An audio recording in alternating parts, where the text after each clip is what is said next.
plaisir de vous avoir parmi nous. Absolument. Et on rappelle bien sûr qu'on a cette petite information nouvelle technologie. On a hâte de la partager avec vous. Parce qu'il paraît que bientôt on pourra déverrouiller notre téléphone avec Notre haleine. notre haleine. Eh ouais. Et on va bien sûr trouver quelques minutes pour vous en parler parce que tout de suite, on va plonger dans le vif du sujet. Il paraît que tout passe par la tête. Exactement, et on va voir justement comment le psychologue perçoit le corps du patient. Et c'est avec notre invité, Ishra Cloud, qui est psychologue à Rabat.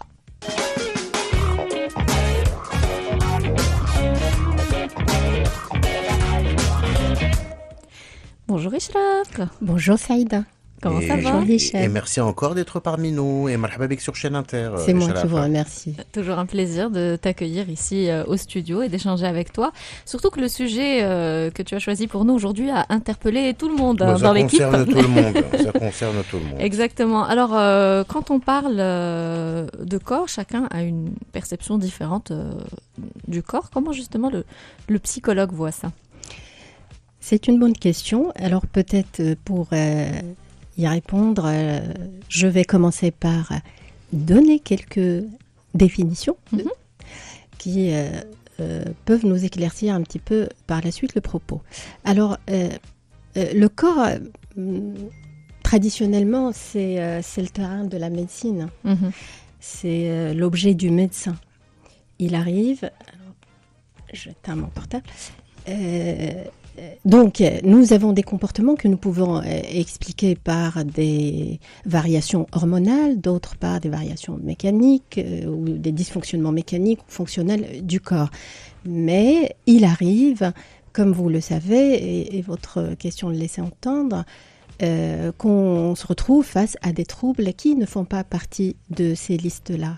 Et auquel cas, le psychologue ou d'autres psys, comme on dit, entre guillemets, peuvent intervenir. Pas que les psys, mais d'autres spécialistes qui interviennent autour du corps. Alors, comment cela se passe?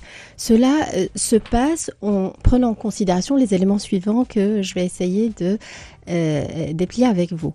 Tout d'abord, dans certaines traditions psychologiques, cliniques, d'orientation analytique notamment, il y a cette croyance de ce qu'on appelle le monisme et pas le dualisme entre le corps et l'âme et l'esprit ou la psyché, comme vous voulez.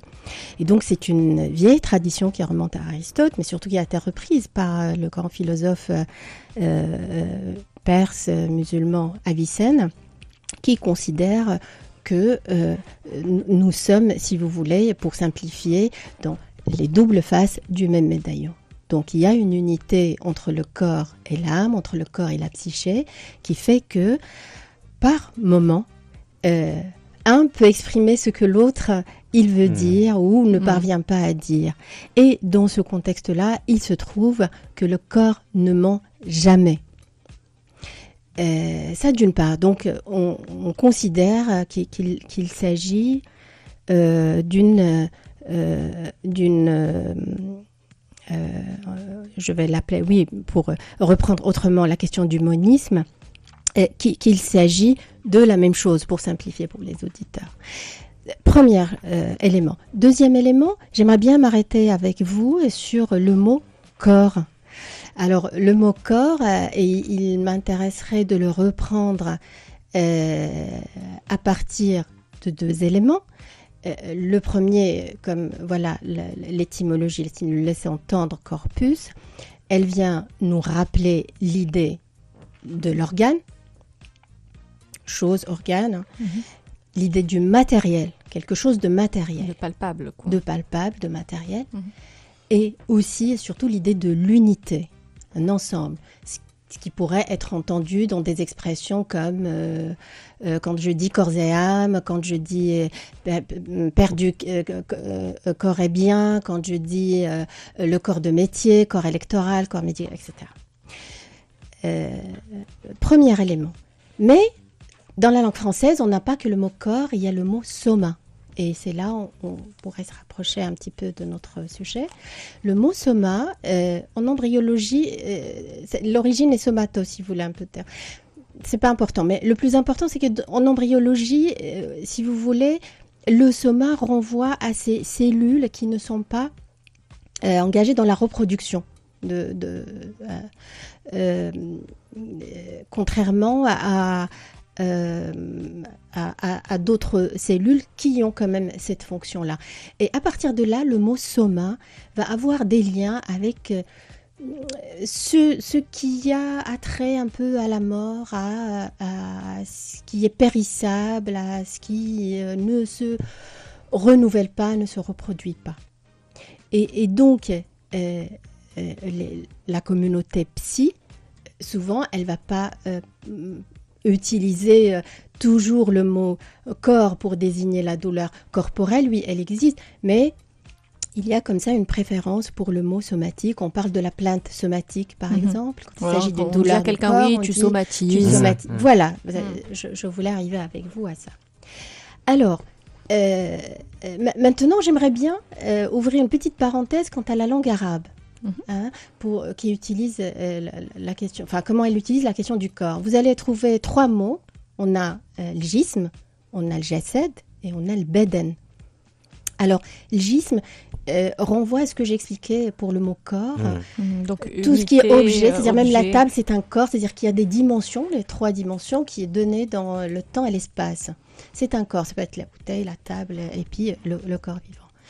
Nous avons le mot jasad, qui se rapprocherait beaucoup plus un peu du soma, parce que dans l'islam, l'arabe, vous trouverez comme ça des variations autour des équivalences, des variations qui renvoient à cette idée de ce qui est périssable, de ce qui est attrait à la mort. En fait. Voilà, tout à fait. Donc, on retrouve par exemple le mot jasid, qui renvoie à tout ce qui a séché, à tout ce qui a durci. On retrouve aussi jassid, qui est le sang. Et jasad pourrait être utilisé aussi comme équivalent du mot safran. Donc le sang, le rouge, le sang, et puis le safran qu'on utilise au Maroc pour embaumer par la suite les corps, les cadavres, les corps des morts. Voilà, ça renvoie à ce périmètre de ce qui est périssable, de ce qui a trait à la mort. Et puis on a le beden, c'est tout ce qui est en dehors de la tête. Tout ce qui est en dehors de la tête, donc si vous voulez l'aspect organe dans le beden. Alors tout ça pour vous dire que ce n'est pas rien, la question du corps dans la langue, qui sous-entend que ce n'est pas rien pour la psyché. Alors ça nous donne quand même une floraison de théories qui s'occupent du corps et de la douleur qu'il pourrait entraîner pour chacun. Et ces théories peuvent parfois désigner les mêmes choses avec des expressions différentes. Donc on arrive au registre des pathologies psychosomatiques, on arrive au registre des troubles somatoformes. On a les douleurs chroniques. Le prototype, c'est la fibromyalgie, qui a été une pathologie très à la mode. Elle continue. Et puis on a le registre. C'est une pathologie très, très, très, très peu diagnostiquée. On a des personnes qui vivent dans une errance médicale pendant des années avant qu'on pose le diagnostic. Oui, il s'agit de fibromyalgie. On leur dit oui, ça se passe dans ta tête, ce n'est rien, tu n'as rien, etc. Et ce sont des personnes qui le vivent très, très mal au quotidien. Donc c'est pour dire comment le corps il est pris par le corps médical. Et puis on a tout le registre des conversions hystériques dont s'occupe la psychanalyse et la psychologie clinique. Donc je reviens à l'idée que le corps pour le psychologue clinicien ou le psychanalyste, il va avoir cette assise liée à comment le corps, il est représenté d'abord pour chacun d'entre nous. Et donc là, on va rencontrer l'aspect de ce corps qui ne vient pas comme ça à nous tout seul. Je m'explique. C'est-à-dire à l'arrivée de chacun d'entre nous dans le monde, c'est quelqu'un d'autre qui va lui apprendre ce que c'est que son corps. Donc d'abord, en tant que matière et matérielle, c'est-à-dire il va lui définir ses organes, mais aussi ses fonctions. Donc on va passer du registre, voici ta main, voici ton pied, comment ça s'appelle, ça, c'est les yeux, etc. On va passer au registre de comment il faut marcher, comment il faut manger, comment il faut dormir, etc. Et donc, tout cela se passe à travers les paroles de quelqu'un d'autre. Et à partir de là, le corps devient une sorte de surface sur laquelle les mots de l'autre peuvent écrire des choses sur notre corps. Et c'est de cette façon-là que le corps, il fait son entrée dans la psyché de chacun d'entre nous. Et c'est dans cet angle-là que le psychologue clinicien, il peut intervenir sur la question du corps. C'est-à-dire que ma perception du corps dépend de ce qu'on m'a inculqué quand j'étais petite, de la part de mes parents, les grands-parents, etc., toutes les personnes avec lesquelles j'étais en contact. Hicham, pareil, et on perçoit les choses différemment et ça peut se traduire, on va dire, il y a des choses qui se traduisent différemment sur le corps de tout un chacun, indépendamment de ce que peuvent ressentir les autres. Alors j'aurais aimé que ce soit aussi simple que cette belle synthèse. C'est pour essayer de simplifier. Oui, que tu viens de faire, mais oui, c'est très bien simplifié, mais c'est au-delà de ça, au sens où on a un moment aussi fondamental dans cette évolution que va rencontrer le petit homme, c'est qu'il y a un temps décisif qui est celui quand le petit va se reconnaître dans le miroir. On appelle ça le stade du miroir, qui est pour les psychologues cliniciens d'orientation analytique défini comme le début du narcissisme, c'est-à-dire que à ce moment-là, l'humain n'a pas d'idée sur son corps. Et donc le corps, il est perçu et représenté d'abord comme image, la toute première fois de notre vie. Mais c'est aussi le lieu où circule une énergie qui nous permet d'aimer, de travailler, d'avoir des liens sociaux. De vivre, en fait. De vivre, tout simplement, ce qui s'appelle la pulsion, ce qui s'appelle la libido, comme vous voulez l'appeler. Et donc, c'est cette connexion entre le psychique et le somatique, d'accord, qui fait que voilà, parfois, la biologie ne va pas être à notre secours pour expliquer ce qui nous arrive.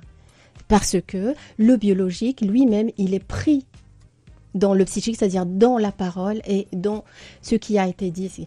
Et vous trouverez comme ça des exemples intéressants dans le dialecte marocain. Là, vous vous êtes énervé, vous venez de dire à quelqu'un Asabtini, donc on a l'asab, les nerfs. On vient dire aussi Hada rasou skhn عليه طلعتي لي يد, merci. Adami mdegdegin عليا, qui est l'expression voilà la plus répandue. Non, je des femmes. Adami, moi c'est ma préférée. Mais qu'il y a une expression qui est au cœur de la préoccupation de la psychologie clinique, c'est celle d'Etim Saoubalia. Allez comprendre d'Etim Saoubalia, c'est-à-dire c'est même pas défini. Et là, Zet, c'est pas le corps. C'est pas le geste, sujet. C'est pas le voilà. Si on traduit, c'est sujet. Et donc là, on est au cœur d'une plainte psychique qui n'a rien à voir avec. Mais souvent le Marocain il prend date, c'est comme si voilà il désignait son corps, mais en fait c'est un malaise diffus. C'est un malaise diffus. Belle voilà donc mise dans le bain. Et non mais c'était très important de passer par cette phase pour expliquer le fonctionnement justement et le rapport du physique et du psychique.